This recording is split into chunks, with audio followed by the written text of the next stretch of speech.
तूच सुख करता तूच दुःख हरता अवघ्या दिनांच्या नाथा बाप्पा मोरया रे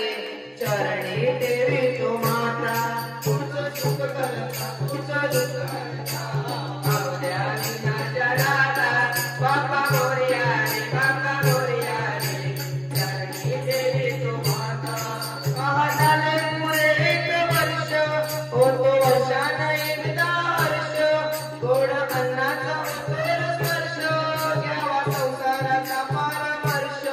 पुऱ्या वर्षाची साऱ्या दुःखाची वाचावी कशी निघाता बाप्पा मोरया रे चरणी देवी तो माता तुझं सुख करता तुझं दुःख हरता अवघ्या दिनाच्या नाथा बाप्पा मोरया रे चरणी देवी तो माता नाव काढू नको तांदुळाचे केले मोदक करायला गव्हाचे आल ओळख साऱ्या घराचे दिन येतील कार्य सुखाचे सेवा